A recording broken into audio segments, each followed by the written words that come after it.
and gentlemen, and welcome back to Travis Told You. I am your host, Travis Snell, and yes, I'm here. I missed a month. I'm sorry.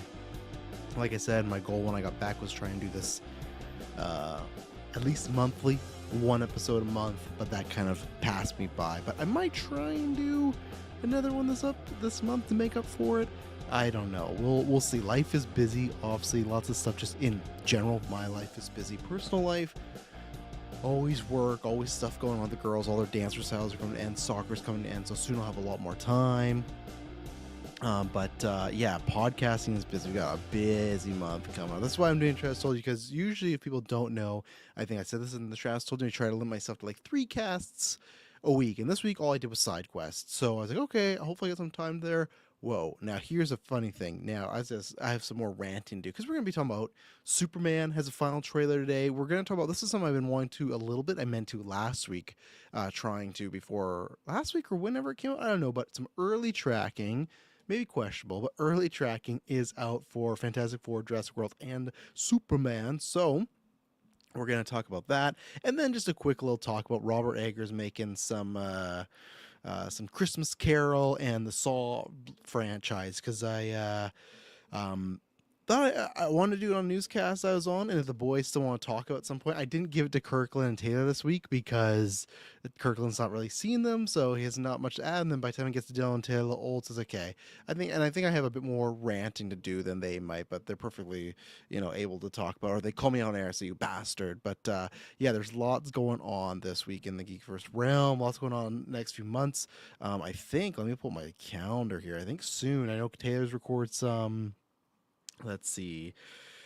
Oh yeah, soon there's some stuff going on. We're doing our next after 9, which is Netflix and Fail, which I still need to organize and find a movie. Now, this is what I keep looking at. Anyways, lots of 10-year stuff is going to be popping off here soon, as we promised. August 9th is our 10-hour stream. You can make that stream longer and unlock certain benefits by subscribing to Patreon, upping your tier. We'll get to that closer to the date as far as the tiers and the time slots of, okay, we may go 15 minutes if you become a phase 1 Patreon, phase 2, 30, whatever it may be, right? We'll figure that out as we did last year. So lots of good stuff coming up. So there's 2 things. One, if you're watching the video, you might notice, where am I? I've been waiting to do a podcast out here for quite a while. I've many times wanted to do the gimmick out here, especially in spring. It was nice. I'm on the patio, my patio right now. But during the gimmick, there's a baseball field over to my left. You cannot see that it constantly has people playing. So never can during the day. And right now during the day it would be too hot. And then there's been other times where I've wanted to do it at nighttime, but it got really chilly here. Because the good thing, Jesus Christ, if this stream just fucking ends, it's because there's lightning going on. You might see it behind me at some point. So it's probably the most riskiest time to do it. At one point, I wasn't sure if tonight was going to work out. Oh, whoa. I'm going to stop woeing now. But I love, one night, a couple weeks ago, I fell asleep out here just watching lightning. It was 2 hours. I was like, oh my goodness. I don't know, just like that type of stuff. Hopefully there's a test. There's 2 cars going by. Hopefully you barely hear that, and it shouldn't happen that much. It's a pretty not busy road, and that's why I picked it now. And even when they go by, it's usually just one every once in a while. Watch, there'll be a fucking drag race or something, or some kids running around. But of course, lightning storm looks like it's about to start. So if this just ends, that's why. Oh yeah, this nice breeze. But that's the thing I've always wanted to do, because in the nighttime though, in spring, I couldn't do it because there's no houses here. There is a house right over here. Hopefully they don't come out. But it's like no houses directly blocking us. And then there's the road right there. Of course, another car goes by. When I say they barely come by, it's fucking 10:15. What's going on? But I digress. So the wind just gets, whipping. It gets pretty chilly. But right now it's God, we've been rocking some 32 degrees Celsius type of days, and it has been hot. But yeah, so I'm out here on the deck trying this out, and yeah, we're gonna talk about a lot of things today. Check out later on this week, Taylor and Kirkland are reviewing How to Train Your Dragon. They also did a newscast that I did cameo on from this very deck, so you can check that out. Yeah, our entire Superman retrospect is up. We're going to talk a lot about Superman today, but we reviewed everything from Superman to Superman Returns. That was tons of fun, just seeing, what things were like all the way to because like I have a good memory of 1 and 2, but not of anything else. So that was fun to revisit that. And then currently, I think the second episode drops tomorrow for the phase 2 patrons and up. We've done 28 days later and 28 weeks later. Obviously, next week, we're reviewing 28 years later. So that'll be lots of fun. And yeah, lots of big reviews, predictions, newscasts. Starting, like I said, mid-June is a lot of our 10-year content. Then July is just full of it. Been watching some 1994 movies. Watched The Crow this week. Watched Ed Wood. Don't want to share my thoughts, but I have on Letterboxd because I just want to log them. But that's been fun. And yeah, and Taylor supposedly is revealing our attacker this Friday. People have asked me about it. I have nothing to do with this. As I've said, I was attacked in the past. I would want to fight, but after having the twins, I sit back. I can't be a part of any of this mumbo jumbo. I can't be getting fights. I can't risk this type of stuff. So I wish Taylor the best of luck. But for people asking, and even him, he said, "Oh, you want to confront this attacker?" No, I don't. I have no interest in doing that, but Taylor is going to be doing that. But what I do have interest in is in talking about Superman. Now, everybody down below, all links you need to know. Patreon, that's the best way to support us. Get this and every episode ad-free, along with hundreds of exclusive episodes. You get to call on After 9, which in a couple weeks we will be doing our Netflix and fail, which we're all going to do a movie night and watch a bad movie on Netflix, throwback to one of our old shows. So check out that. And that's what we're doing for our 10-year, the months leading up. It's just a bunch of old shows from the first few years, spin-off shows, etc., bringing them back for an episode run, and it should be a good time. And lots of other stuff, which we did a whole episode on. And yeah, we'd very much appreciate you going there. That's the best way to support us, because not only do you get benefits, that's how we can create stuff. Like we did 4 side quests this week, or Weekly Geek. The ad revenue, that helps a lot too. So if you can just subscribe and listen there, perfect. But the Patreon one, that comes right to us, and it's a consistent flow of what we know we're getting. Where ad revenue, it's not even based on listens. It's sometimes just based on how many advertisers are that month, etc. You can have literally, if people don't know this, you can literally have one day listen to 1,000 people, the next day 1,000 people, same exact number, but different ad rate. It all has to do with how long they listen, how many advertisers are on that episode. It's a gamble. So we appreciate everybody that is listening, but we very much appreciate people that are supporting us on Patreon. So there we go. But yeah, let's talk about this. So today, tickets went on sale. Man, it's been a whirlwind a little bit, because I think I talked about this a couple weeks ago on Weekly Geek, where I try to online, I try to go in waves of when I'm on, because I'm always, if people don't know this, I imagine most podcasters that do this, or people that write news, blogs, etc., you just have notifications on accounts, right? And that's what I try to do.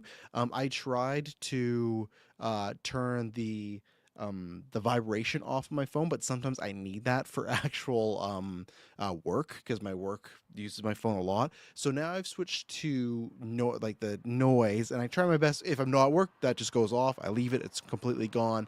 But that's the best way. But there's times where I scroll. I've always said there's a few times. One, if I'm docked or something like that on the bus, then I'm scrolling. That's what it's for. That's to kill some time.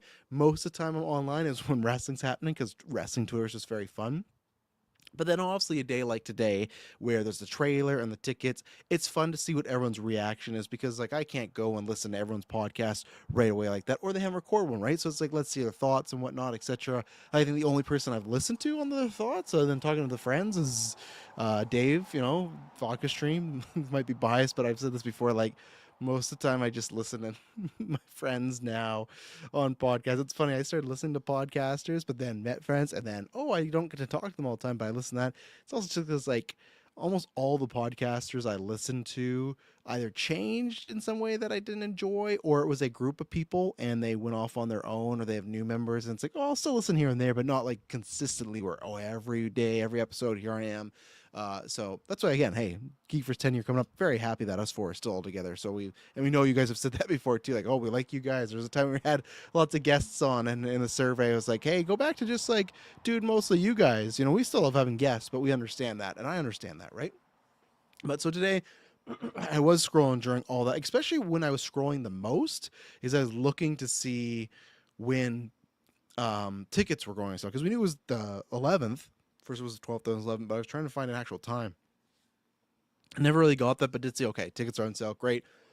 Excuse me. Got those. Very excited. Going with my oldest 2 ladies, Gwen and Logan. They've liked what they've seen so far. I think Ellie might like it. She's 3, but I think it's a better chance at home. She got through Lord of the Rings Extended, but near the end she was feeling it. But she likes those big fantasy and superhero stuff. Like right now, she's fucking just binging Spidey and Friends. So she's starting to like this stuff, and that's stuff that I didn't even introduce her to Spidey and Friends. She just saw it and wanted to watch it. But anyway, so we're gonna see that, and it's exciting to see.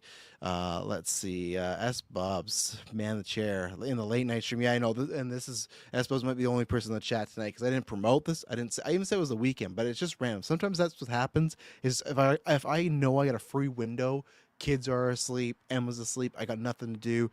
I'm going. S Bubs guy on chair and my Give It co-host says one of my favorite podcasts I started listening to in the pandemic. So they're hosted online, and once they went back to person, it was just different. I didn't enjoy it at all anymore. Really, one of my favorite podcasts I started listening to in pandemic. So the host did it online, and once they went back in person, it was just different. I didn't enjoy it at all anymore. That's interesting, S Bubs, because I felt like as we'll talk about that for our 10 year, but like this how probably when you started listening, we were all virtual when we started for 2015 to 20, I guess, for 5 years we were in person, and myself and Taylor, not a big fan of that. But I think there was lots of people. I don't think luckily the core people we still talk to a lot, like people like Hansi or like Carl that are like really way back, like 2015, 16, April, she's like 17, somewhere in there. Like those people, luckily a lot of the people that we've spoken with a lot or have been on After 9, we didn't lose. So that's great because we love having those in the community because, they're fun people. Like, Hansi's a criminal though, so that's the only negative thing. But I think we did like probably lose some people because everyone always said like that was such a good dynamic. So that's interesting that they went back in person. You didn't like that because that's crazy because there's certain things too, like I used to like talking about that. I used to watch, I still listen to him, Christian Harloff. He was part of the Schmoes. He was part of Schmoes, and that's the same thing where I listen to him depending on the guest now because it's just his channel and he has different people on every day. And sometimes like, not a fan of that person, but same thing. He did like a movie trivia thing, and he even admitted it that when COVID happened, it went completely online and like kind of killed the show because just the vibe was gone. And we even said that with Gauntlet too. Like we used to do the entrances and have everybody. With COVID, if it was just like, oh, me and Taylor and Kirkland in a room, it didn't have that vibe. So that's interesting. But so I'm scrolling today, find all this stuff. You've seen popcorn buckets, all these things. And I will say, back to what I was making my point for, there was a point where when I would see some of my DC people talk, because my algorithm's definitely coded that way with certain people I follow, it was, but where's the marketing? Where's that? You can't say that now. But Superman's fucking everywhere. Probably too much. And it's not for probably people that don't follow this stuff or do news, because that's where I am. Like I have notifications on, right? So I have notifications on for a couple news sites and everything like that. And I do for James Gunn for Twitter, right? Because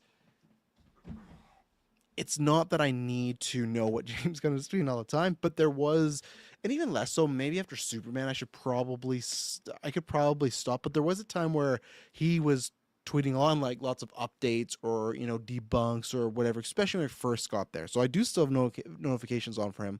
And he's been tweeting out.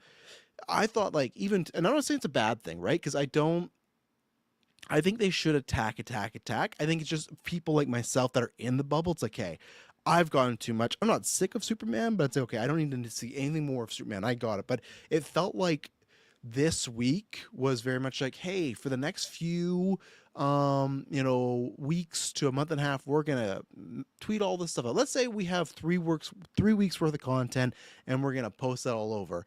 It's felt like we've gone that in just, because today's Wednesday, in just 3 days. It's been nuts. And I'm not saying that's a bad thing, because I think DC needs that, that feeling of like you can't miss. It needs that feeling of you have to see it, you can't miss. And in case anybody passes by, they'll see the popcorn bucket, they'll see the trust fall, they'll see the interviews. I don't think it's a bad thing, but it's so much that I can't really keep up on. Like I actually want to watch that Fandango interview with Perry Nemiroff because like I like her, and a few clips I've seen of it like look good, but it's just like all happening at once. So that's interesting that it's going that route, but I don't think it's a bad thing. And it's funny because like they have the same guy who did Barbie, right? But even with Barbie, it didn't feel like that. Don't know why, and probably just because I'm in that bubble, right? Because it's not only is my algorithm that way, it's multiple people that are tweeting about, talking about, lots of people tweeting too much about it, but I'm never going to say that because people are excited, right? So go ahead, have your fun. But we are in full blitz and we're literally a month away.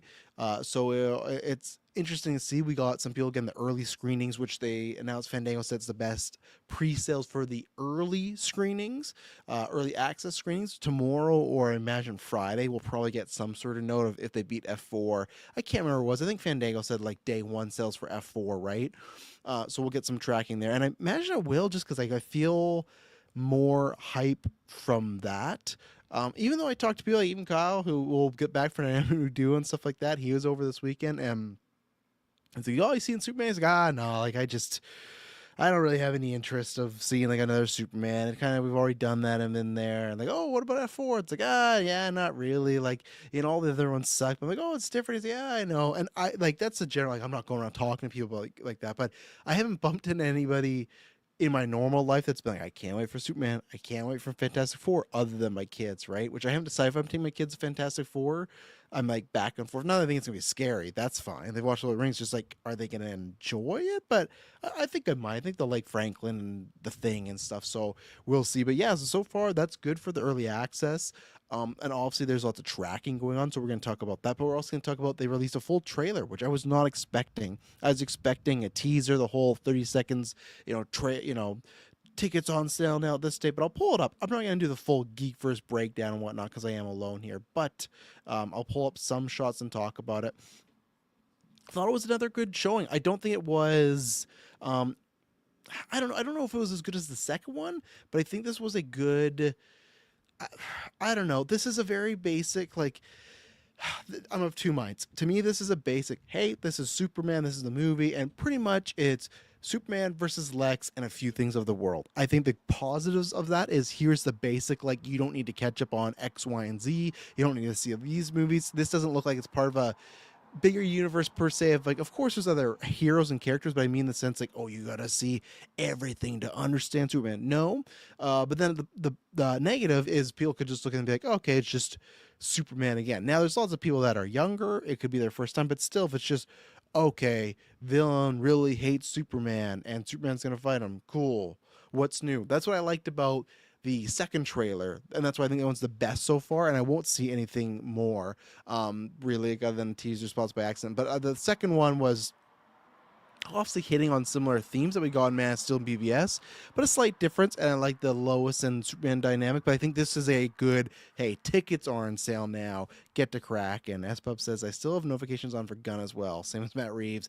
I never had Matt Reeves. I feel like because Matt Reeves, whether it was the Discord or GUA, I would just get notified right away, especially when he was dropping those gifts, man. I hope we get those casting gifts again, and I could just be feeling it. I suppose says there's still a few seats left for early Superman screening near me, so I might go to that. You bastard. Maybe it's because your life's busy, S-Bubs. We didn't get any here in Canada, So the fact you're like, well, there's a few left, I might go. You got the option. I would just fucking go. I'm not even a big Superman fan. I just like seeing things early, and I haven't got to see anything early since really COVID. I think Bullet Train was it, but we used to get so many screenings in Vancouver and Seattle. Like that's how we saw Civil War and Wonder Woman.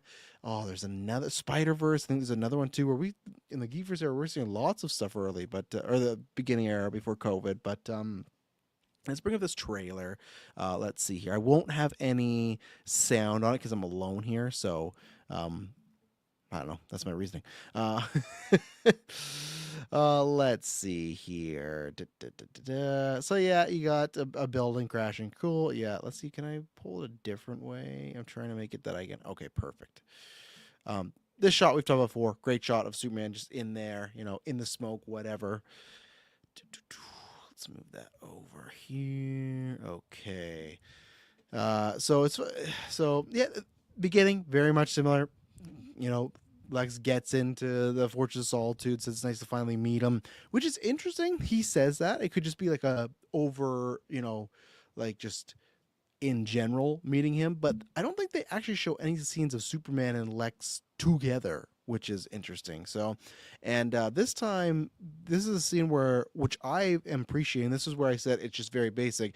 It's just Lex saying, "Hey, I'm gonna kill you. Oh, and I'm gonna kill your reporter friend." And the people that raised you, I'm going to kill them too.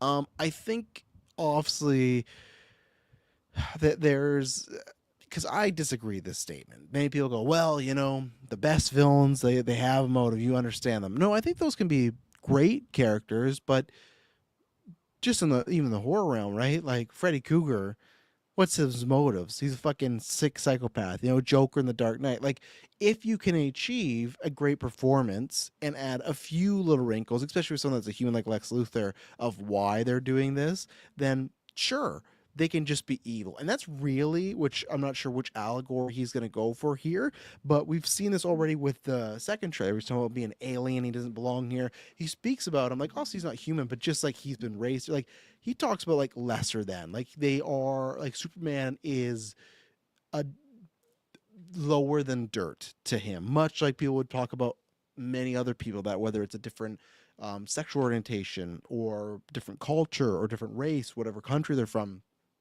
We see that all the time. And I think, to me, I could be wrong, but I think what Gunn's trying to do here is, I think Lex might appear to be, I've always pitched him like he should be The Rock. Uh, like The Rock, how very much outside has this big persona and very inviting, but then inside there might be this darkness. Not saying The Rock has the darkness. I'm just saying like his outside persona should be Lex Luthor, or should be The Rock. Maybe not with the Maui dancing and the tequila, but just his presence, right? Welcoming, trustworthy, etc. And he might do that when he is outside of whatever these rooms are. He's got a lot of rooms.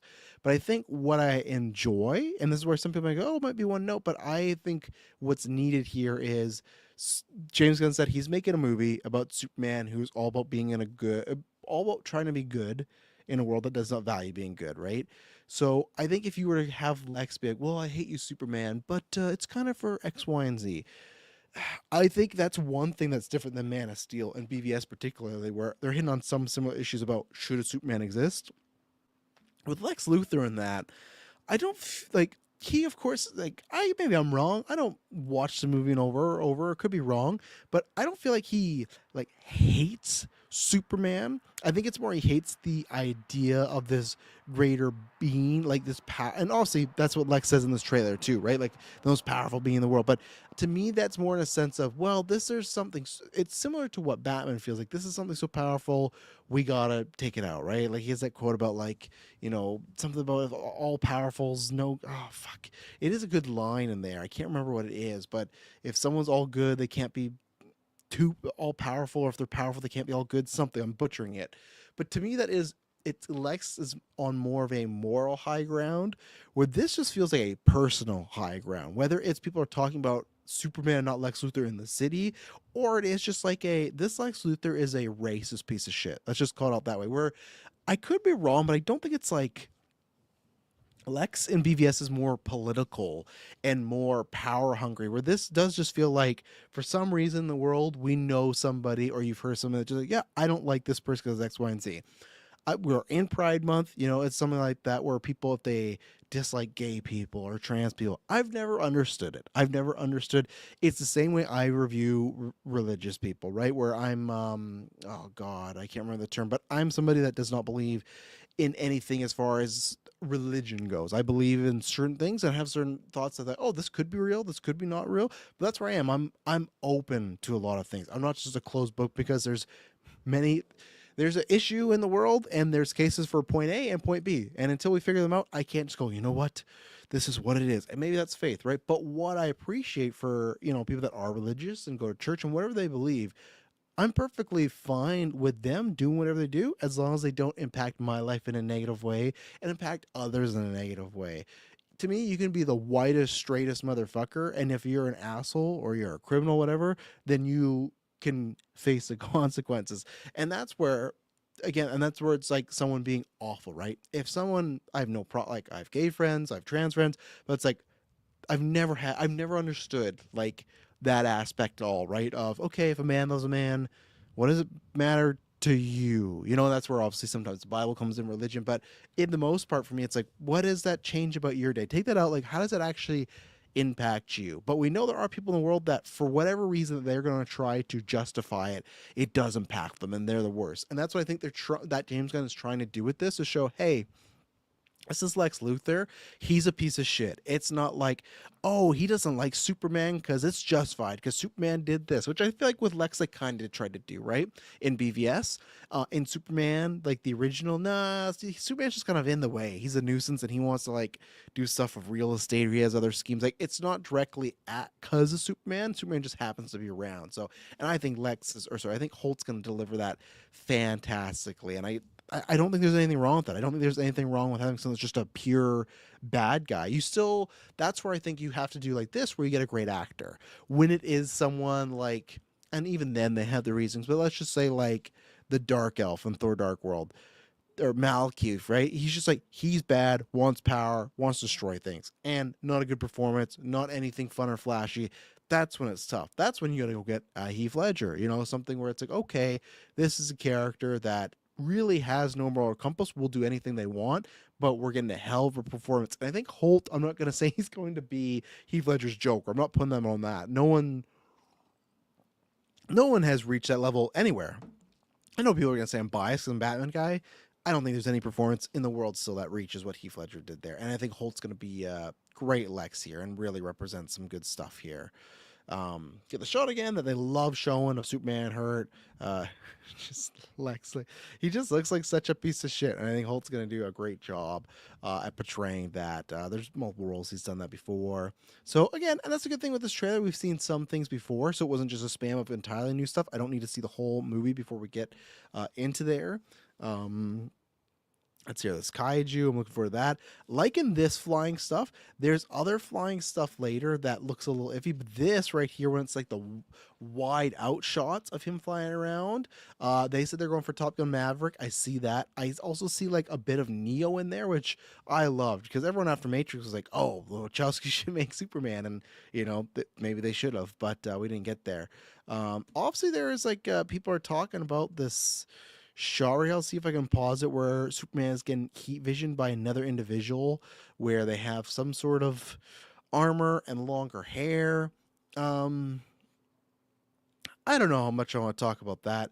I think if you don't know what's going on with this character, don't look any further. And if you do, then I think it kind of confirms some things we heard like years ago. And that's the tough thing with Hollywood nowadays, right? Like things just leak. I remember Civil War came out in 2016, and I'm pretty sure in like 2014, I think someone had like scooped like, yeah, the main big reveal is going to be like Bucky killed Iron Man's parents. That's going to drive him apart. Like, it's really tough to get some stuff to stay secretive, right? So, but if that thing is true, I'm looking very excited. This shot is great. I think it's the lighting. I used it as a thumbnail a couple days ago or the other day ago for Weekly Geek. I don't know because I'm not a Superman guy. I don't know if this happened in animated stuff or comics. I'm not saying I dislike it. I'm just getting used to the idea of, I'm guessing that he has a bunch of like red around his eyes. I'm getting used to the idea of his heat vision being so hot it affects him. I'm completely fine with that. It's a fucking laser beam pretty much coming out of your head. It might do something. It's just something I've never seen before. And for me, I kind of hope, because it has like an odd look to it, like it looks like he's sunburned a little bit. What I don't mind or would like it is if it is in certain moments where he is going crazy with it. I don't need every time he uses the heat vision for his eyes to be, looking like he didn't use the SP40 or whatnot, right? So this shot, oh, this one's tough for me. So it's him and Crypto flying up. That's all great. Like, I'm fine for Crypto. That's what they're doing. It's something when we talk about stuff they haven't done before. Yes, James Gunn has done this, but we've not seen Superman with his dog or whoever's dog it's going to be.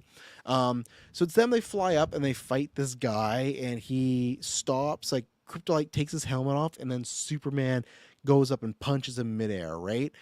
Some of this really close slow-mo stuff doesn't look the greatest. I agree with people. People make the comparison. It's the same cinematographer. It has moments of Flash isms, which I still like the Flash, but there is some not good looking stuff in that movie. This shot, I'm of two minds because I don't like it visually, but I like the idea of he punches this guy and then his teeth hit the frame and even make a noise, right? And I think this sequence is going to be a big highlight. I just paused here and use this thumbnail where I think these are the Raptors. It's like Lex's army or something like that, where it's a bunch of them in the sky and Superman's just going crazy on them. I like that idea because that idea of Crypto flies up, take the helmet, Superman punches him, and then his teeth hit the screen. That is a comic book panel there, right? But at the same time, not everything can transfer from a comic panel to a. And I don't mean it's a literal panel. Maybe it is, but I just mean like it looks like a panel you would see in the actual movie. Though as far as just this scene right here, looks like a little like it looks almost too video gamey, and not in the sense of the action, just in the sense of what it looks like. And that's always tough, right? Because it's a superhero, it's a man flying, but particularly this shot, because he's flying, you could have him standing there, it still might look funny, right? And also too, like I don't know what these raptors, if it's just the armor, or if they're like more powered mutants or whatnot, or metahumans, whatever it may be. I could be wrong. I guess he's holding back his punch. I just feel like if Superman were to punch a regular human being, that person's head would go flying like miles. But I digress. Um, cool shot here of it. Looks like Metropolis is being parted or something like that. I like the look of the city here. I enjoy that shot there. So Metropolis, and we gotta look at Guy Gardner. Lots of green going on. So I'm sure this is when guys like put like a big like Superman like or a big like Green Lantern shield around them or something like that. And I know people have talked about, if people don't know, there's a classic comic panel where Guy Gardner, who's just known as like a regular piece of shit and son of a bitch all the time character, and Batman just cold clocks him and punches him. I don't want them to do this here. One, because I want my boy Batman to still have that honor of doing that. But I would like it built up as far as he's in Superman, he's in Lanterns, and finally it takes like the human to punch him and be like, okay, enough of this guy. But it looks eerily similar, so I wouldn't be surprised if there's something like this, you know? So let's see. Someone just parked over there, so we're just going to free show Geek first. There you go. Him versus Ultraman. We've seen this like almost every trailer. So in the like football stadium there. This, I know I said it last time. And again, people can say, oh, that's how it is in the comics. That's fine. It's just like in books. It's like how things are. You can change them. This chair just sucks. I don't care. Like I just don't feel like anybody's going to look at Mr. Tripp and be like, this is cool. It's just even the way he's like the way he's arched, like, I don't know. It just doesn't. And again, maybe this is from the comics. He has this chair where he sits like that. Doesn't look great to me.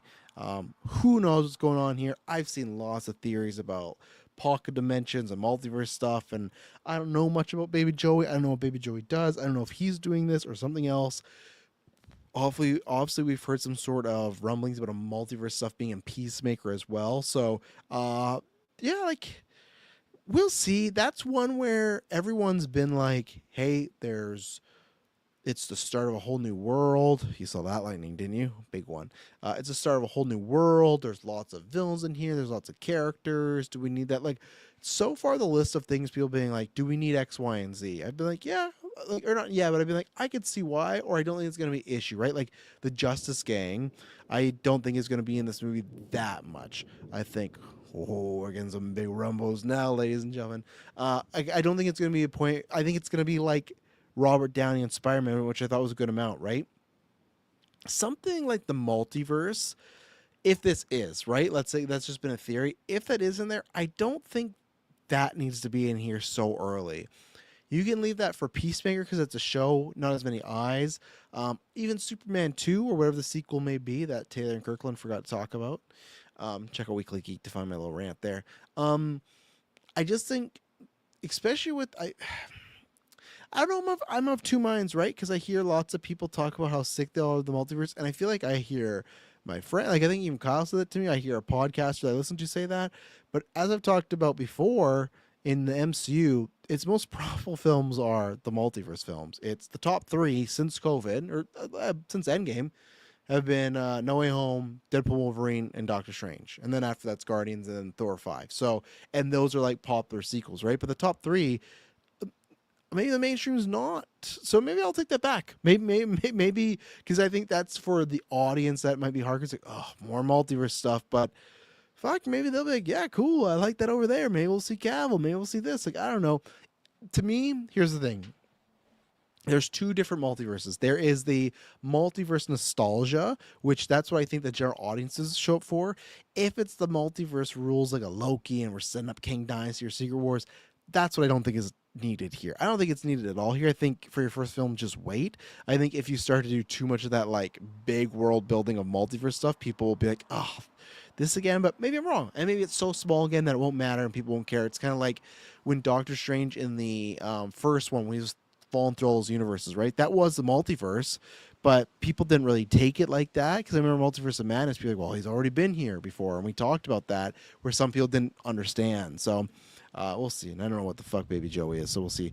This shot right here, there's something that people have pointed out that, which I agree with, that the very first look, I can't pause it any better. I'll try one more time. But the very first look, like the teaser trailer, that like the outside shots and lots of the world building, there we go, or lots of the world.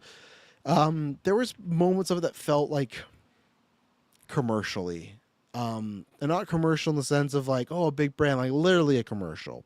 And just something was off about it, and the color grading just didn't look, you don't want to say natural because most color grading doesn't, right? You look at most movies, like if you were to take the actual just first, like the actual reel, the file, it doesn't look like that. Like even with our films, like they don't look like the, I don't think there's a single shot in adrenochrome that's, there's when Taylor vlogs, and if you've seen the movie, you know. Other than that, because I didn't have to change that, other than that, everything's color grade one way or another. So, and this is that, it just looks, I don't know. It looks pale, and I'm not saying that because Lois Lane looks very white and pale. It just it feels like when you see when you're on a ride and you see like the welcome to the the LexCorp ship ride, and they've shot something where it's like, oh, that's definitely like the set and the props, but something looks a little off.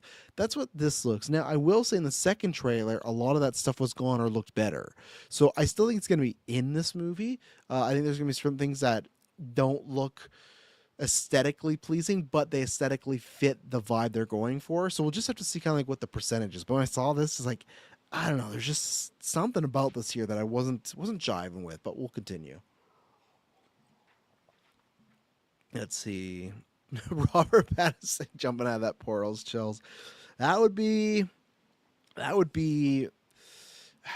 probably one of our biggest reviews ever. So you know what? At that point, not too mad. We got more of the Superman Channing scene, but I would be mad, obviously, right? And here's another moment where Lex is there, and he's just saying, hey, they chose Superman, we're going to kill them. Again, I think on the outside he'll say some things, but for us, just be like, this guy's a piece of shit, and trying to say, like, hey, if you know somebody that's, racist or against trans people or gay people or anybody that's somewhat different, they can say whatever they want, but deep down in their core, they're probably just a shitty person, like Lex says here. Classic shot of him saying that girl again, which is, a winner every time. Let's see here. Some gun humor, and we'll see. This is the whole thing, like, what are you doing down there? And then I think Clark's like, oh, I'm just trying to, do my best, or I'm saving the day or whatnot. Don't mind that. I think that does fit, like, that humor fits, like, with a Superman. Also fits with Gunn. Just want a right amount of it. I'm not saying a fucking direless, no, like James Gunn, all that comedy stuff you're really good at. Don't do it all. No, not saying that. Just saying there's layers and levels to it, right? And then this shot, which is a shot that I guess it's all right because I'm now looking forward to it. But there's part of me that want to see it the first time in the movies. It's a shot where they start in Superman's chest. It pans out, and then it's just dozens of the Raptors in the air, and Superman is just spinning like a blender with his heat vision. This is looking like just pure, I'm not saying Reeves didn't have it or Snyder Films didn't have it, but this is just pure Pantheonic comics. This is something where it's like, okay, same that I had the Flash of and that's what's funny, that maybe this is the better version of that. I said in the best way, the Flash felt like a Saturday morning cartoon. And that's what this feels like here. And I've heard other people say like these trailers feel like Superman the Animated Series. And I can't speak that because I have seen it, but it's not one I rewatch over and over. I wanted to before the movie came out. Don't know if I'll get around to it. My thing was spamming Batman Beyond, and then watching Justice League. Like, I won't say here and there, watched it over many times, but like watching them be good for 4 to 5 years. But Batman Animated Series, I don't know if I watch it all the way every year, but pretty pretty close to. So, but just a great shot. I'm excited to see. I'm jealous of you people that got IMAX because that's looking like a good time. Lots of fun there. So yeah, thought it was a good trailer. Hey, buddy. We'll see what happens. But I think all the I thought the teaser, most of my stuff was like technical stuff. I had issues, but didn't hate it.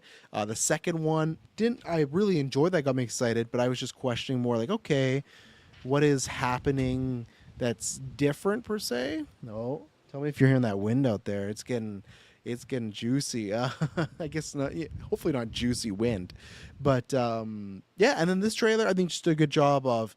Here's a bunch of cool stuff. Go get tickets, and yeah, I'll be interested to see where we're gonna land on these ticket sales, and we're gonna talk about that in just a moment. We'll be right back. And we are back. So this is to do it now. This is from a site that it's called Box Office Theory, and it's something that people use for early tracking, right?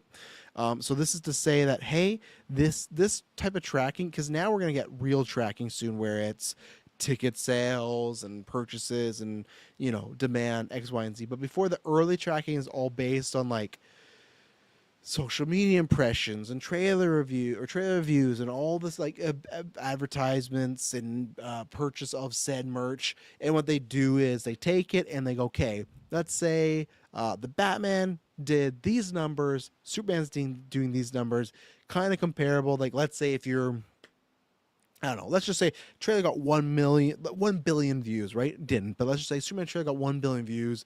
Oh, the Batman got 1.5 billion views, so it might be a little less than that, right? So now we're going to start getting more and more as we get closer, but it's early tracking, right?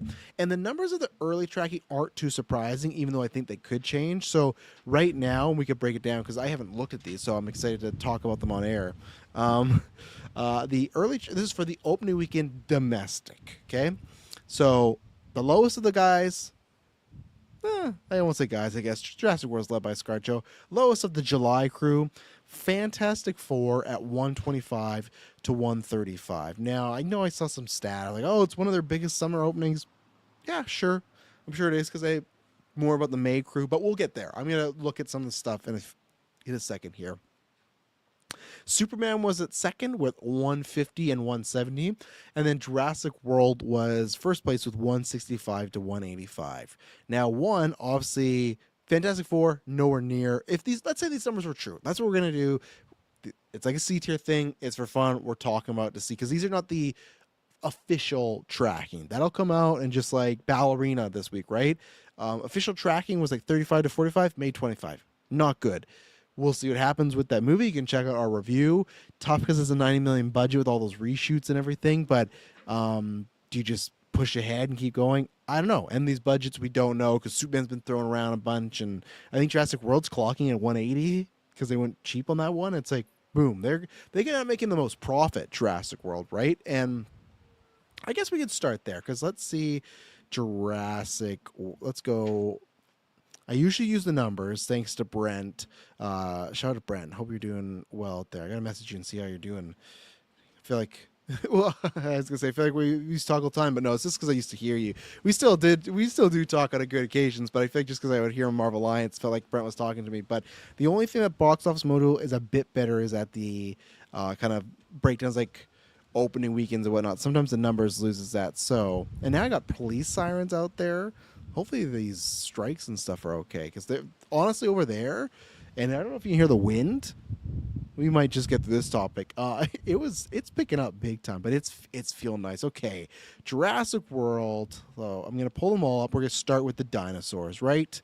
Let's see. Not gonna go with the classics, the old school ones. Just gonna go with the new trilogy, right? That's what says the baby Joey maniacs are running wild to the box office. I thought you were going to make some iguana joke, I suppose. My God. Okay, so opening weekend for... Let's see. Where is... sometimes these movies, once they start to get older, they don't really... Okay, here we go. Domestic opening of 208 for the first Jurassic World. And then the next one was 145. The next one was 148, and then the next one was 145. So kind of still in that ballpark. All the made $1 billion. Give or take. I should have not closed that. Let me pull that back up. My bad. But that's pretty good considering if that tracking was to be correct. So you got no, not Rebirth. Don't fuck me over. They're trying to fuck me over. Oh, I can smell the rain, man. If they could bottle the rain to be a smell that I could have as a car freshener, like genuine rain, I'd pay top dollar. Jurassic World 1.6 billion. Whoa. Oh man.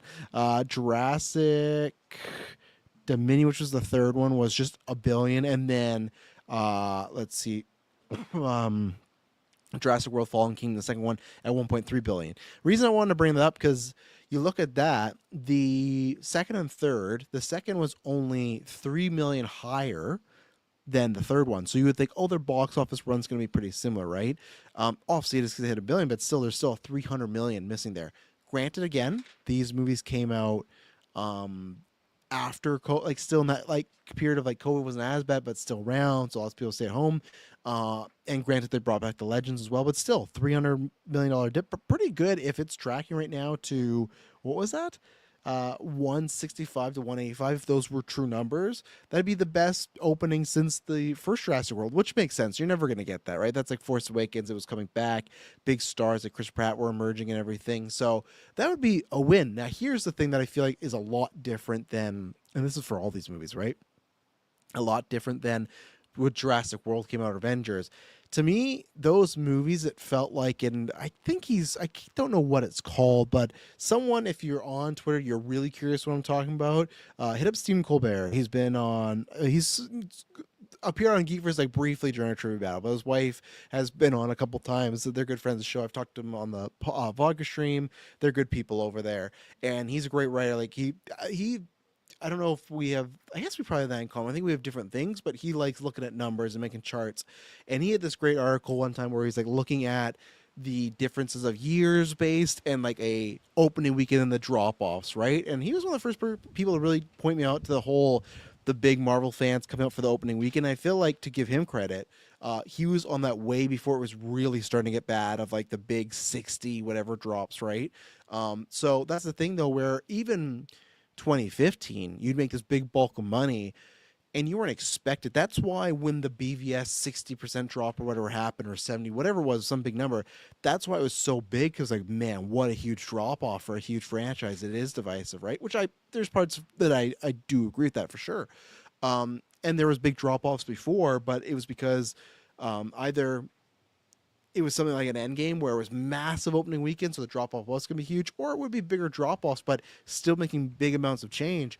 We've seen many movies have a massive opening weekend, like Ant-Man Quantumania, and then the next weekend the legs just fall out from under, right? So same thing where it's like, we could be in a situation, let's say that tracking is true for Jurassic World, it could make 185, be only 15 million less than Jurassic World. Like, that's a $1.6 billion movie. This is going to be massive.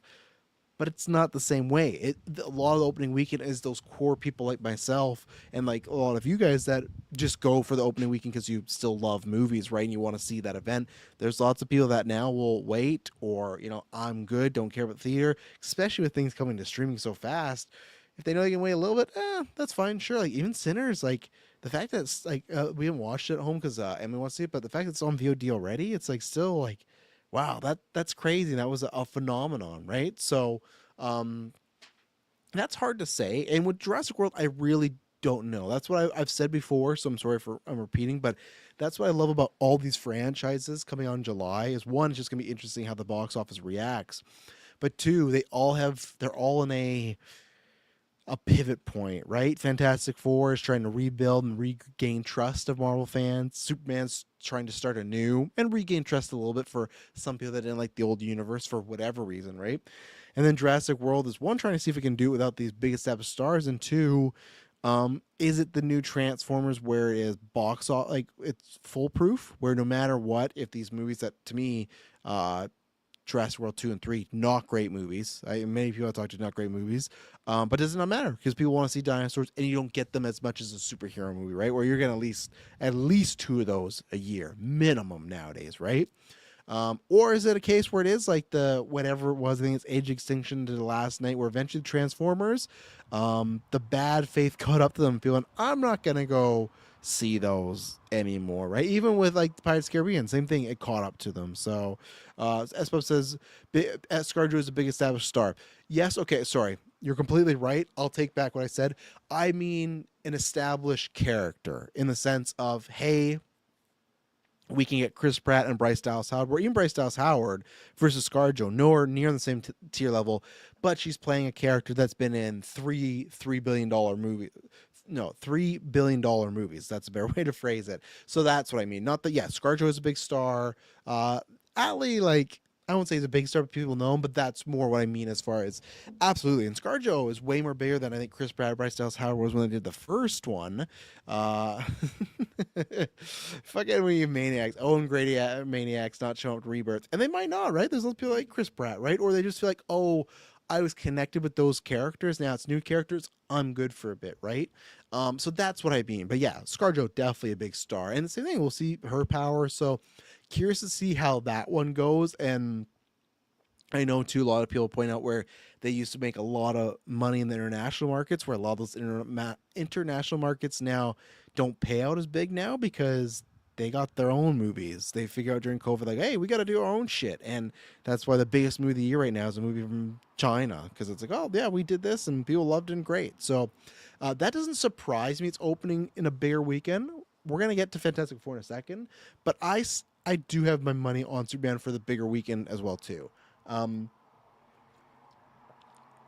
it's interesting because people say that about the international markets of Jurassic, but to me, if you like, and I should make an official prediction. My gut would say that, hey, you should go Jurassic because even if they're paying out less, big established franchise.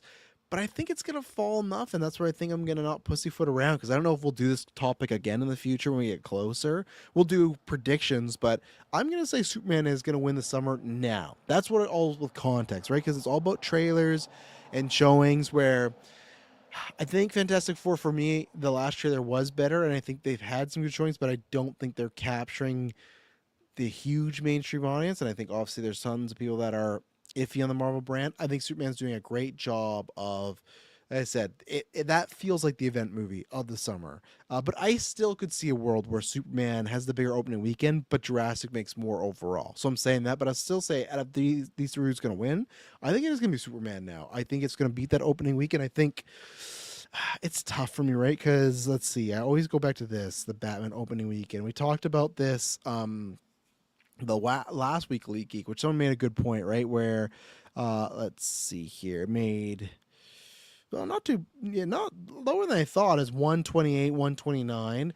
But the thing is, this, so I think it can definitely beat that. That was still a little bit of COVID, and that's a bit darker movie. That's a family movie. I'm trying to. I had them last week. I think it was.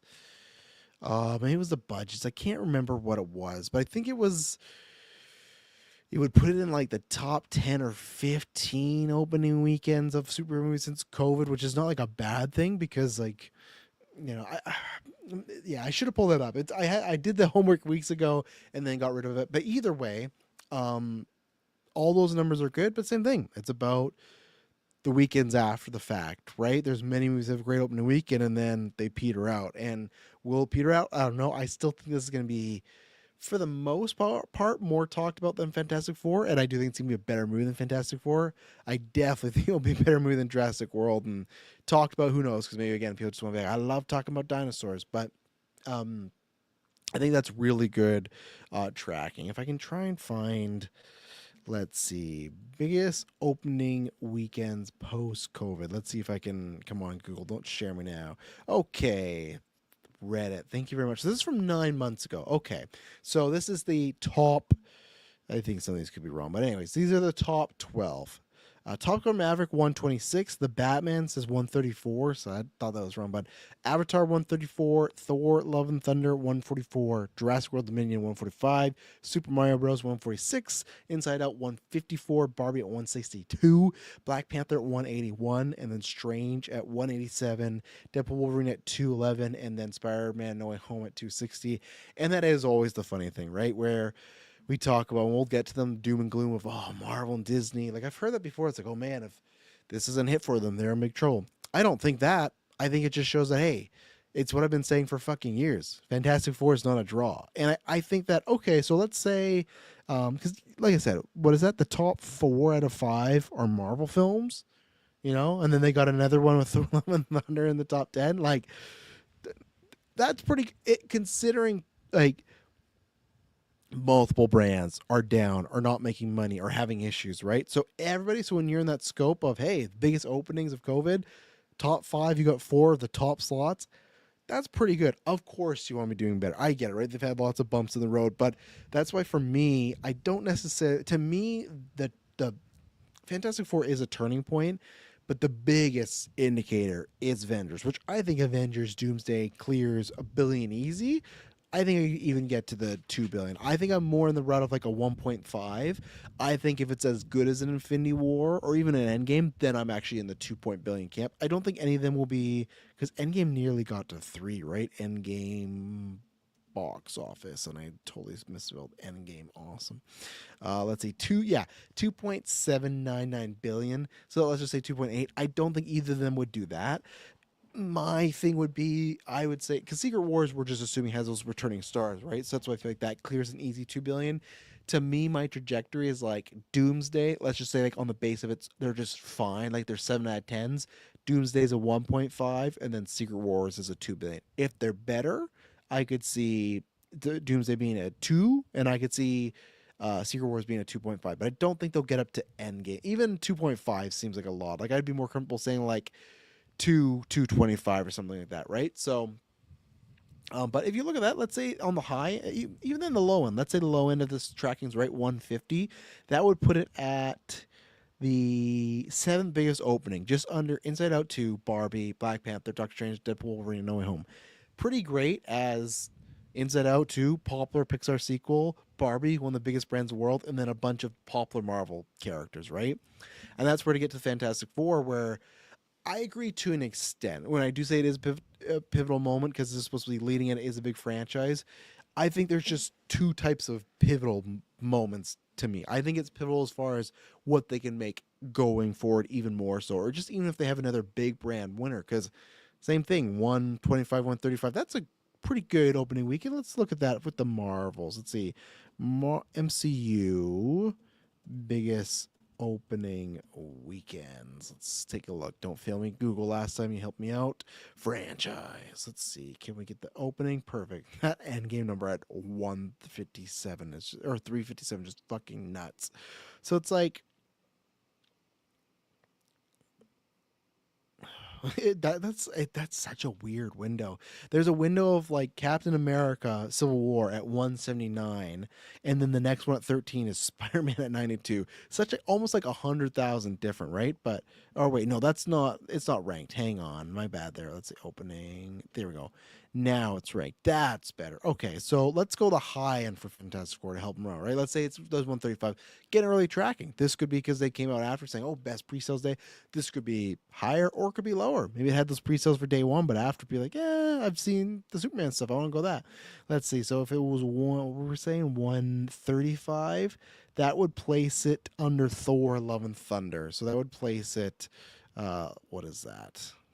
Fucking box office mojo. I did the sorting, didn't change the number, so I got to count myself. 1, 2, 3, 4, 5, 6, 7, 8, 9, 10, 11, 12, 13, 14, 15. Okay, 15, and there has been. Don't put the real releases in here. So 15 out of 36. There's been 36 films, and there's been 15. So it would be above, not above average. It'd be in the past halfway. So. Actually, I would say above. It's tough to say what above average is. I guess we'd have to get the average of that, right? But what is that? Let's do some quick math here. Let's see. 15 divided by 36 is 41, so 42%. So it'd be in that top 42 percentile there. Let's see. I'm trying to think if there's anything else to use this page for. But yeah, and then, not too bad. Like, I think, again, tough to go off. Like, I think that For Fantastic Four, in a time when the MCU is rocky, top 15, 16 opening, I think that's pretty good. It's again, but what happens after? Luckily, there's two signs you can say this: that their last film, and maybe people save their money for it, or August comes up and people go and see it over and over, or people have paid all their money and they don't need to see another superhero movie, right? So for me, it's not the be all end all. It's definitely a pivotal point of can they get fans back and can they make them care about a new big franchise like F4. But to me, if this were to bomb or underperform, let's say it gets the same amount, just like a little bit above Brave New World, even 500, something like that, right? Oh, I wonder what they look at as like what's their sequel rate, right? Because even to me saying 500, I would say, yeah, that's good. Like, give it another chance, go sequel. F4 is not a big brand. People think that all the time because it's the first family, they've been around forever. Nah, like, I've not met one fucker in real life that had the Fantastic Four as their favorite team or comic, right?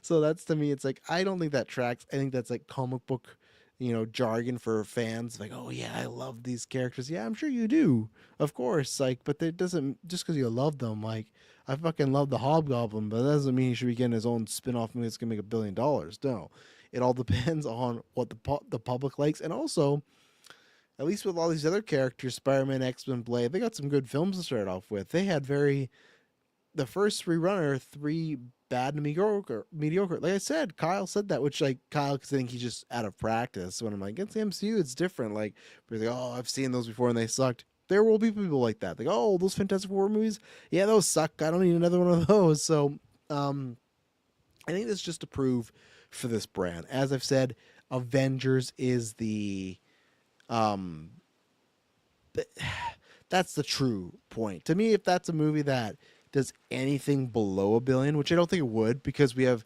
No Way Home and Deadpool and Wolverine to prove us, but for some reason it did below $1 billion, that's where I'd say officially, okay, MCU, big trouble. But I think both those are like easy $1 billion, and we'll see. But I just, Jurassic World people love, and oh, it's starting to pour out here. Listen to that.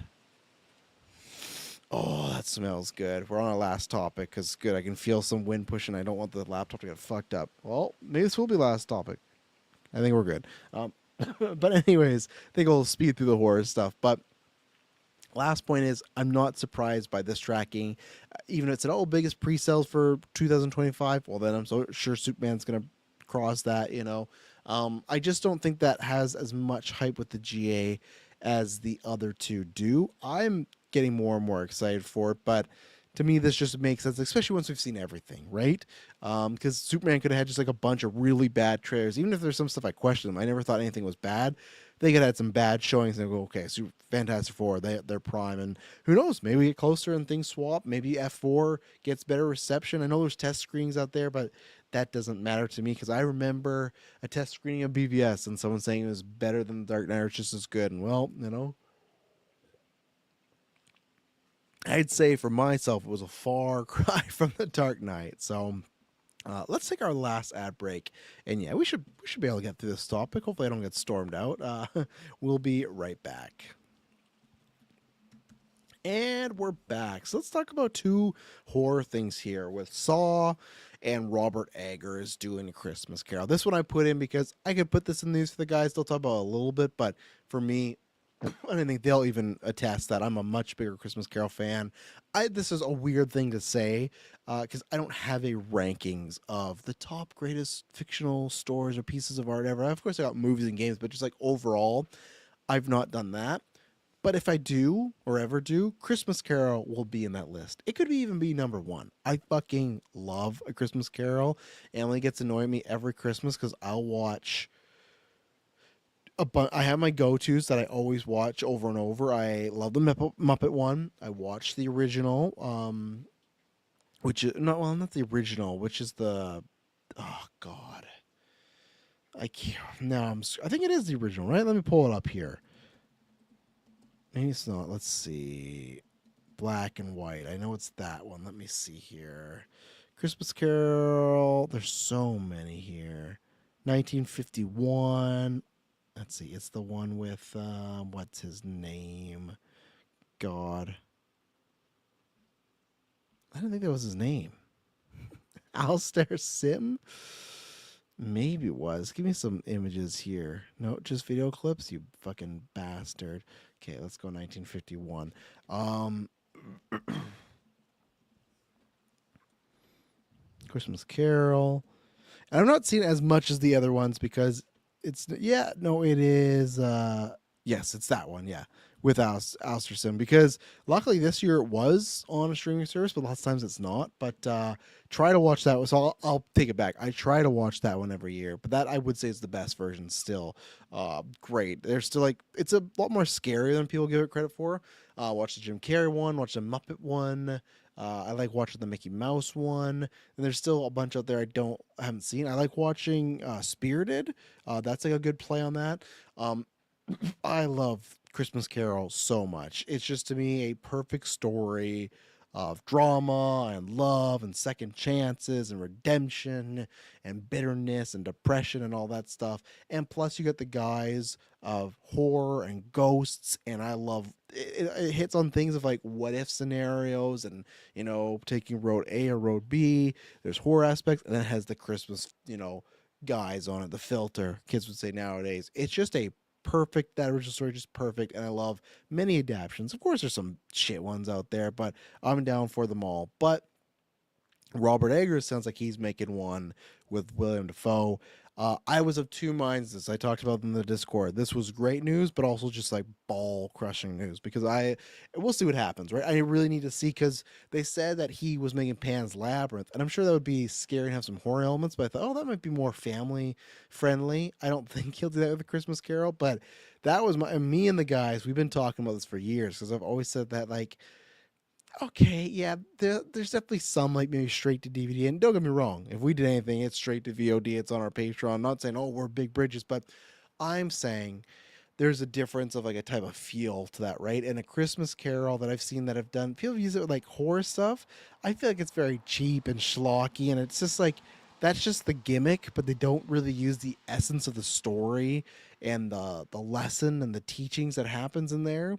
So we've been talking about this for years, and I have the treatment written, and I have parts of the script because every time during Christmas I want to write it, and I did write it a bit this year. But even this year, we are like, yep, that's one of our right now. This sounds you always get some behind the scenes footage for Traz told you. Right now we got a 10 movie plan. I know people might be like, that's fucking crazy. We're already on movie 3, and obviously my twins that created some pauses, so movie 3 is going to take a lot longer, and it's good for us still to have breaks because we can change up some stuff. I'd love to get some different gear, etc., but it just kind of helps us with like our planning, what we want to do and stuff, and we have it all mapped down. There's some other things I have in that map out I don't want to say right now because if they don't come to fruition like this potentially here. But one of these was I'm not gonna say the title in case we ever use it, but it was an adaptation on Christmas Carol because that is in public domain, so easy to do, and it's just something that has been like close to my heart my whole life, and I always want to be like I want to give this a really good once over, but it with the horror genre, like because that movie or that story has horrific things, and that's why I actually like the Jim Carrey one because it really leans into some of those aspects, but then there's some really goofy stuff in there.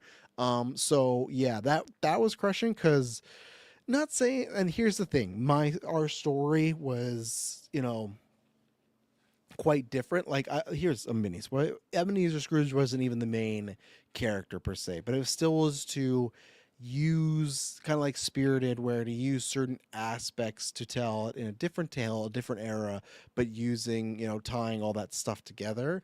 And for us, for me, it's like okay, I every Christmas I work on that. That's gonna be one that if this movie happens, I'm gonna wait to see this, and then if it doesn't happen, we may never do this again. I will at some point do a version of Christmas Carol. At one point, we talked about doing for Geekverse, but then we kind of that transition into us making movies, and like, oh, well, we did this, and I would very much like to make this movie because we have, I think, a lot of good variations and just fun spins on the ghosts and the lessons there, and how we get there, and what they're kind of like, what their evolution is and what inspires them this time. But we'll see. Because like I said, this maybe is just a straight retelling. Who knows? I don't think it is. And to me, that's where I'll take up my like I said, trying to put away my personal stuff, which I was like damn it. Like it was one of those where it's the same thing. Like we filmed the movie and it's fine, but there was a movie that after we finished, well, we've said it for love, right? I can't remember what the movie is. And I think now enough's come out that that's what happens where it's like, okay, I think this is different. But I remember it's the girl from Scream, she like the one that got fired, Melissa Barreros or whatever.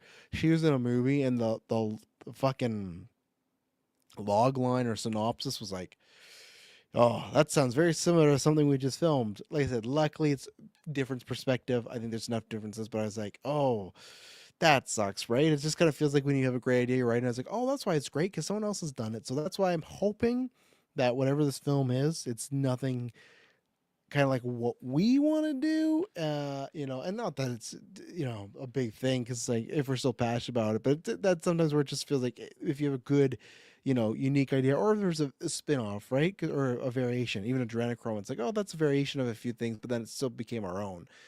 There wasn't anything exactly like that, so we'll see. But on the end of being a film fan, man, this is fucking. Let's say this. Let's say no matter what I go, we're gonna only make 9 or replace with 10, or I never became a filmmaker, take up my side, man, or like the filmmaker side, looking forward to this top level. Like this is for obviously I don't know the rest of the films of the decade, but for what we kind of know now, I'd say up until 2028. Next to Nolan's Odyssey, Robert Eggers' A Christmas Carol with William Dafoe's Scrooge. Holy fuck.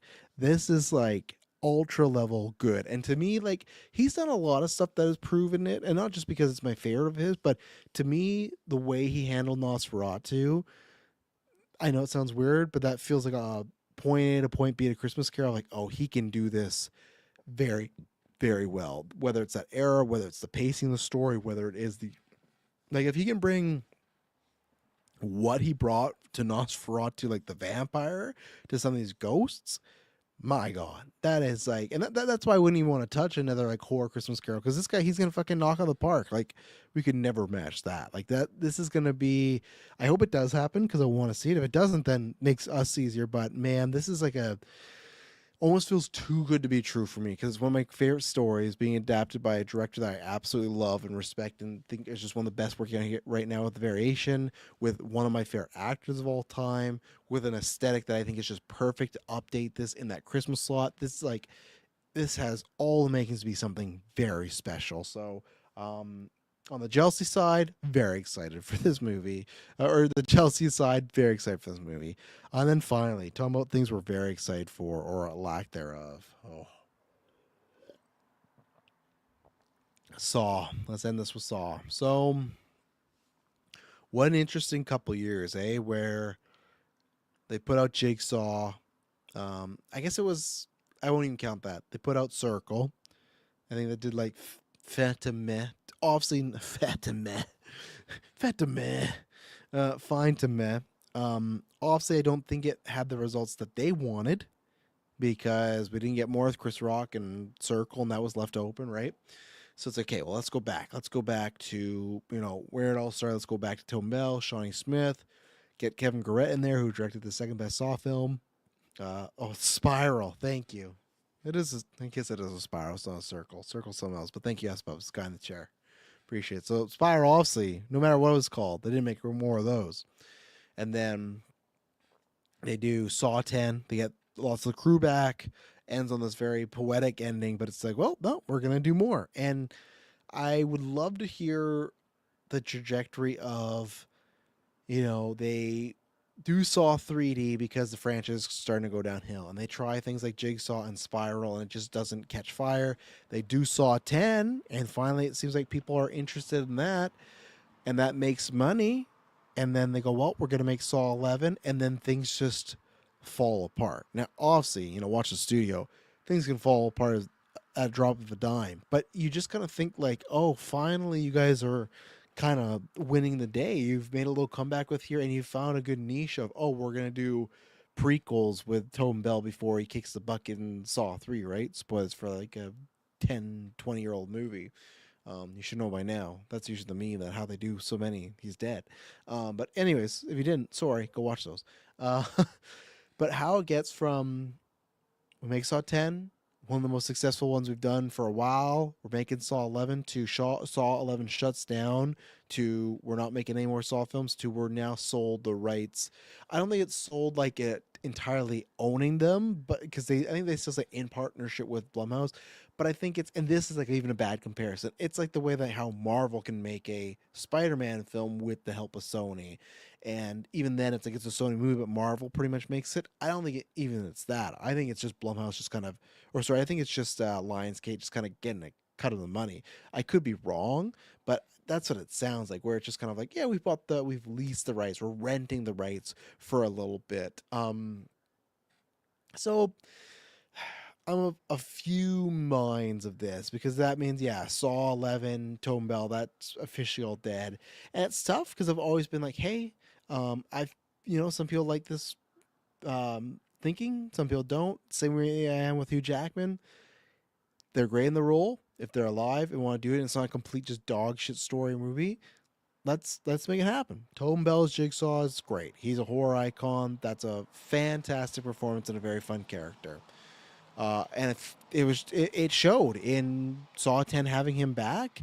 It actively makes movies better. The less and less he was in a lot of those sequels, that wasn't the main issue, but it definitely you could feel it, right?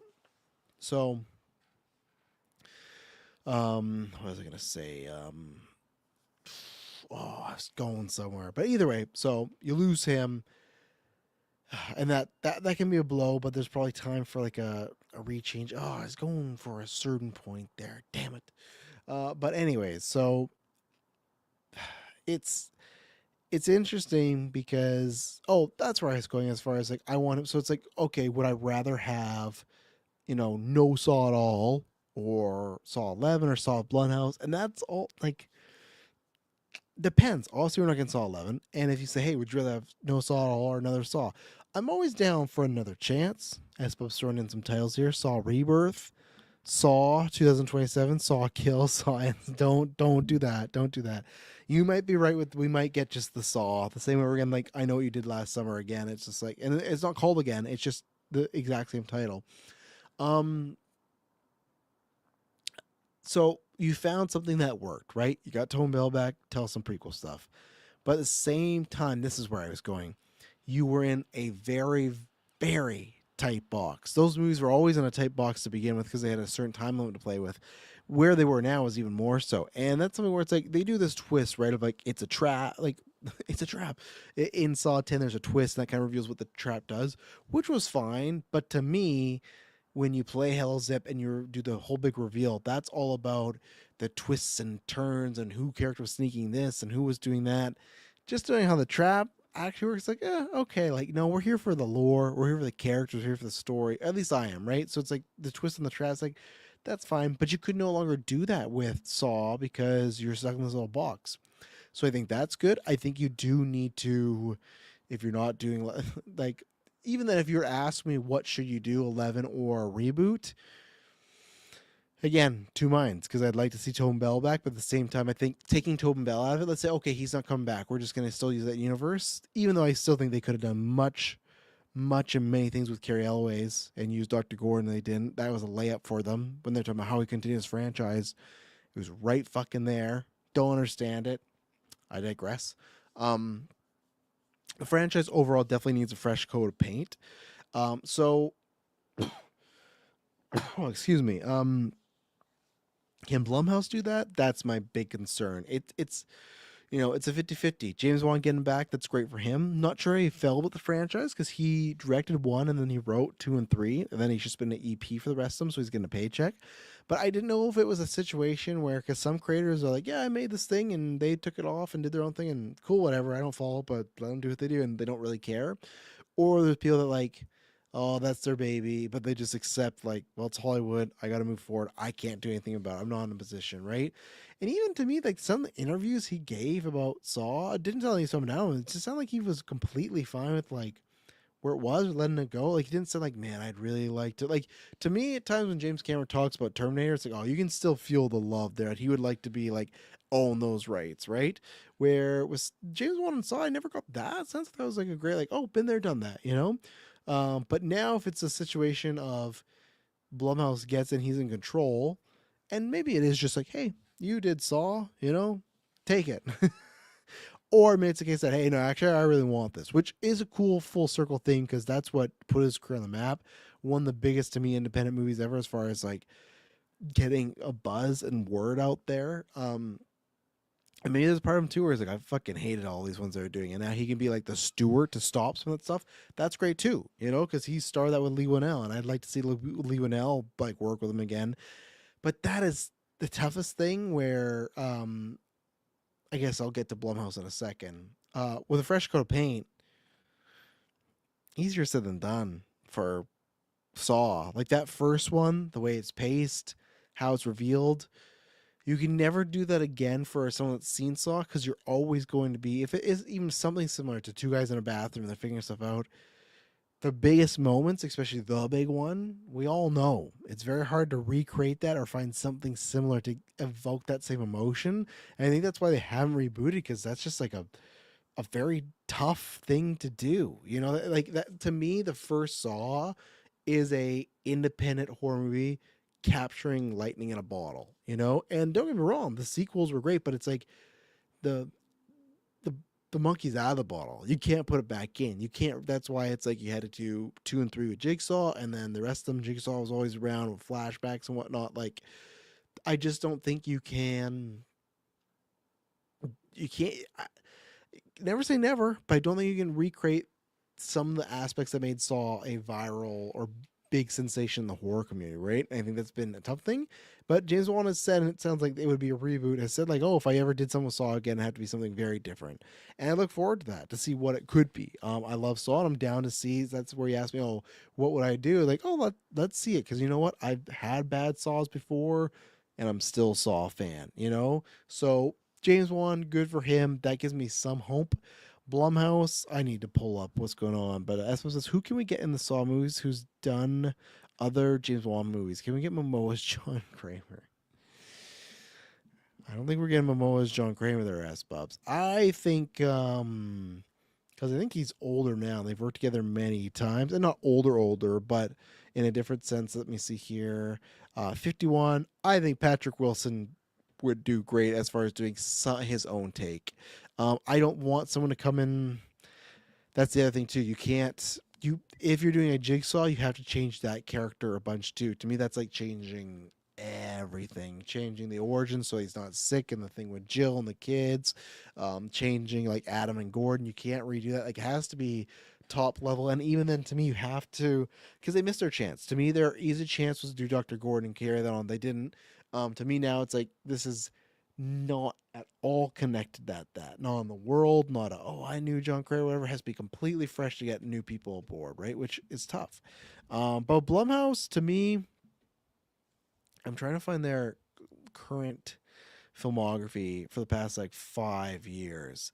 It's been very rocky there for me, quality wise, not talking success wise, right? Because Blumhouse and Jason Blum, they do a great job of, hey, we're going to make this for as cheap as we can. And not in the sense of like, oh, cheap actors and cheap whatever. Like, I'm not saying they look cheap, but just like their idea is, let's make a movie that has a budget that, is respectable, but you can't, gaining a profit is much more easier than a lot of other movies out there, right? A Superman, Fantastic Four, whatever. Let's keep it in a ballpark where even if we just break even, we can make money elsewhere. And that's a smart thing to do. Sony does that with a lot of their movies too. Like, that's what I'm saying from a business standpoint. That is very smart. That to do that, then you can turn a profit easy and move on to the next one, right? As says, if it was a reboot or a remake, it'd have to be similar, but then a different twist than the original surprise. But I agree with you, I suppose, but that's the tough thing, is everyone's expecting the twist. It's like the tension's almost gone away because you're expecting something. And I agree on a similar thing. I think what they need to do, the biggest thing, is scale down again. We don't need, people hanging from a roof and there being 10,000 fans. We don't need the trap where the lady's turning like a pig oven. They need to go back, I think, like the Saw 1 to 3 traps, but really Saw 1, where she's like, hey, we put this guy in a room, barbed wire, and he had to get out and he sliced his arteries. Sorry, didn't work. I think you need to desperately go back to something like that. But with Blumhouse, it is tough because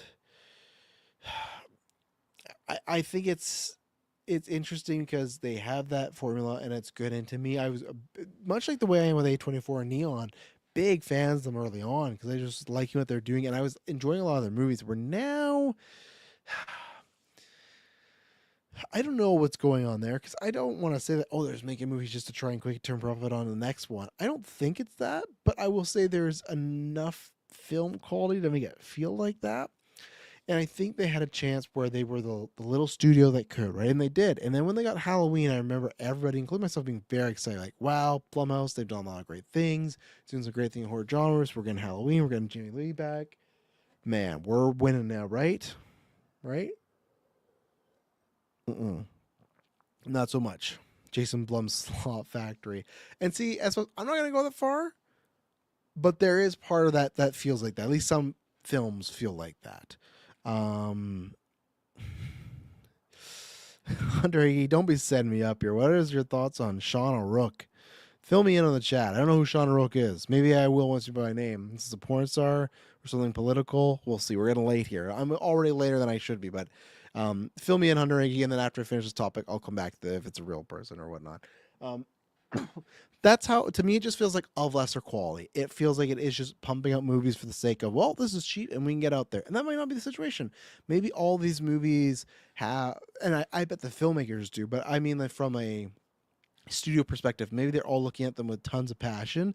For me, it's just because so many have missed in a row, it doesn't feel like that per se. It feels, even then, like, look at, I'm not saying slop, but that's where, like, look at the MCU, right? In phase 5 and the end of phase 4, I'm not saying they're just pushing out slop, but you could feel the quality go down because they're just pushing stuff out for the sake of getting out to fuel Disney Plus and get box office receipts, right? So that's what I mean, like, not even slot wise, but let me look at, like, and here's one, and here's a good example. I can finally say, and even this here, right? Drop. I think Drop was a very, fun little movie. I think that's one that does not feel like slop. I think it didn't meet the potential I was hoping for it when I saw the gimmick of it, and I don't think it was. It's not one I'd really rewatch again, but that was something that I enjoyed.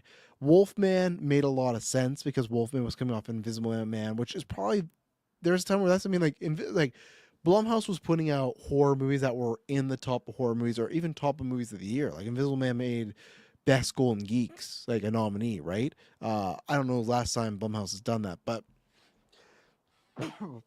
so let's see. So this year, so I'll count Drop. That's good, like good enough, right? I don't think that's slop. Good performances. I'm really liking what Megan Faye is doing. We'll see, but let's continue these. Woman in the Yard. I've not seen this, so I can't be having an opinion. All I've heard is really, really bad things. Okay. Uh, so the ones I haven't seen, I will go that route. Wolfman, again, here's where 2025 is different for me.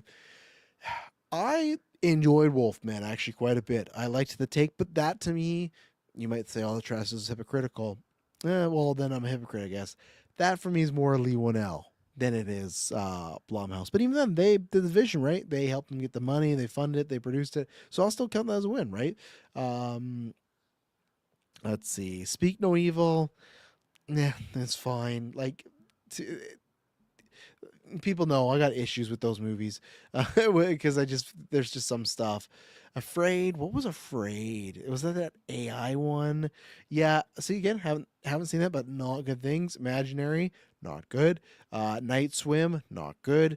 Five Nights at Freddy's, not good. Even the point where Jason Blum this week was like, yeah, he tried to be nice, but it's like, yeah, we understand people's critiques. So this go around, we really want to try and help and fix some of those. It's like, yeah, you just say it wasn't great. Exorcist Believer, I didn't hate like other people did, but I wouldn't call it great, but I thought it was fine. It was passable. What is Totally Killer? Oh, not a fan of Totally Killer. Not, no. No. The Passenger. I haven't seen that one. Okay. Serious Red Door. Nope. Not good. Sick. Same thing. That has its defenders. I did not enjoy that. I very disappointing to me. Megan, another disappointing one for me. The Visitor. What was The Visitor? I don't think I ever saw that one. No, I did not. Finn Jones is in that. Look at that. Let's see. And then They Them. Uh, had a good good. That's Here's another thing. Blumhouse movies have a very good pitch, but the follow up not there. We'll talk about Halloween in a second. The Black Phone, I don't think that's slop. That's just one that didn't connect with me.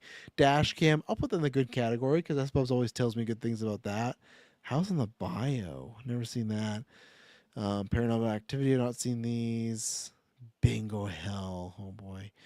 This is the night. The Purge movies, it kind of went downhill. Just trying to find the next one. Freaky, I really enjoyed. That was good. Like, I had a fun time with that. I'm trying to find one that I loved, though.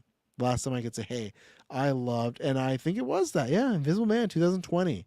So that's been the only thing of this decade that I've enjoyed, which is kind of crazy. Like, not enjoyed, but like would put in a love category. Espo says Invisible Man was probably the one of the highest grossing that year considered released in early 2020. Yeah, I think it was. I think it was top 10. That's your like bad boy one or whatnot, right? But yeah, that's the thing for me where I do have some concern. But my hope is the same way with Wolfman or Invisible Man, that because James Wan's there, he'll kind of shepherd it. But I also wonder if that's just like a good play to be like, hey, we got James Wan, original creator. He could be hands on, or he could just like see a script, hear a pitch. Yeah, that sounds good, and go off to make his stuff, which he's fine to do. I'm not gonna hold him. Like, I'm not gonna say, oh, the next all has to be good because you said James Wan's like, no. Definitely will like in the future again put that as a knock, being like, hey, you said he was there, but that didn't help us with the quality of it. So we'll see. I think it's just too because also they have a lot of original ones. Let's see their upcoming film. We got another Insidious film, Soulmate and Megan 2, which are in the same universe. Black Phone 2, which I did love that trailer. So I have. Dashcam I've never seen. The one I like is Spree. Okay, there you go. I take that back. Yes, Bub. So Dashcam, don't know. But this is where Blumhouse has a chance to win me back. I'm not seeing Five Nights at Freddy. Megan 2 looks like it could be a lot of fun, and I'll give that a chance. Could look like very meme worthy, cringe wise, but it could also be lots of fun. Black Phone 2, absolutely love that trailer and the idea, so that could get me. Five Nights at Freddy, I'm not checking out at all. Soulmate, that's in that universe of Megan, and it's pretty much that Black Mirror episode where Peggy Atwell has a husband played by Donald Gleason. He dies, and they get like a robot to replace him. But I'm down for a movie version of that. And then Lee Cronin doing the Mummy. That's a big. The guy who did Evil Dead Rise. Yeah, that's a big win. So they have a chance, and now a Saw. Because to me, it's just that when they had a chance to me evolve, right? They were the little like. Cause let me try to look before they got Halloween. Where's the first Halloween? So 2018. So before then, like The Purge was one of their franchises, but they were doing stuff like Truth or Dare, Anvil, Horror, Creep. Those are good. Happy Death Day. I'm a big defender of those. Really split, and then that's the thing. Get Out. Like that's where I remember the run they're on, where they did Split and then Get Out, and even some of The Purge and Hush. Mike Flanagan's Hush on Netflix. Like they had some really good movies early on. Of course, there's some crap in there too, like Sinister. Sinister's phenomenal, you know. So that's where for me though, they had these lower budget original IPs that were popping off, and then they got Halloween. And don't get me wrong, I think financially it did this, but I think all of us as a studio were kind of like, wow, you know, the little engine that could making these horror movies that are lower budgets, they got their hands on the big one. Let's see what they can do. I thought Halloween was fine, and then the sequels had even more issues. And I think most people, even if, because I know S-Bub's your Halloween 3 defender, I think most people would say that trilogy as a whole, not talking one film specifically, as a whole, is not looked upon fondly. It looks like they kind of stumbled it, right? So, which is not a great thing. So that's where it's like you have some big IP with the Mummy and Saw coming up. This to me is kind of like a redo. And to me, if like Megan, I'm not so concerned about, but if the Mummy and Saw, and there was another one in there I read where it's like this is all kind of letdowns. It kind of knows. I think we kind of know where Blumhouse is as far as like a studio and what they're going to be doing for the rest of their life, and that's fine. It's still business after all, right? And that's great. And I appreciate that. I guarantee there's tons of young filmmakers or new filmmakers getting shots there that other places wouldn't give them shots. So that's great. I'm just looking at this like an analytical level and just as a fan of like, hey, lately not things I've liked, but maybe by the time we get to Saw, there will be. That's everything. I will answer these questions. I was gonna say S-Bubs. I was gonna say Exorcist Believer sent David Gordon Green director's jail, but apparently he released a Hulu movie with Ben Still last year that I never heard of. If it's the movie I'm thinking of, I think it's the movie where he has, he's adopted like his sister's kids or something. That Exorcist Believer poster is fucking terrifying though. David Gordon Green. Let's see filmography. Can I find it? The Nutcrackers. Yeah, he did do that. Another one that I think it's like Ron DeMeo's. I really enjoy that. I like that. The movie is like, if you like heartwarming stuff, I think it works good. If you like Ben Stiller and he kind of plays that kind of, pretentious asshole. It's a guy. It's about I can't remember if it's both. I think it's both, where it's like his sister and her husband die in like a car accident or something, and they had like my situation, like 5 kids and like a big farm. And for me, it's this heartwarming thing of him trying to. He doesn't feel like he's good enough to raise these kids, so he's trying to find a family to raise them and take them in. To me, I thought it had a lot of heart in it, and it was a good like little moment for him to do something different, the director. But that didn't go good for him, so I don't know what's next. I feel like those Halloween movies, Exorcist, and then Nutcrackers, which I don't think is. I like it, but I think even if someone didn't like it, it's not reprehensibly bad. But it feels so like, oh, that's a bunch of bad movies in a row. You're out. I don't know. All right, Hunter, you didn't fill me in, so now I'm curious. Sean O'Rourke, better not be some porn star giving you a bunch of, whatever. Let's see. Irish journalist. Okay. I don't know. I think this is a topic that doesn't that I would need a lot more. It looks like there's something to do with a crime. Hunter, you set me up for whatever I did not want. Like, look at this first thing I find: Judge Mole's fate of police officer charged in fatal on-duty shooting. Like, that's exactly. I was like, don't set me up for something. I have no opinion because I have no idea who that person is and no idea what this situation is. So, not the show. I'm sure there's somebody out there that does that, but not the show here. I just talk about stupid shit like, not stupid shit, but just break from the real world, like Superman and other people in tights and Saw and Christmas Carol and Why I'm Bitter. But can't wait for Christmas Carol. Thank you everyone to tuning in this episode. Promise we didn't storm out. We made it. There's a whole storm, rain, everything. Promise I'm here for the next. Not be boring. Yeah!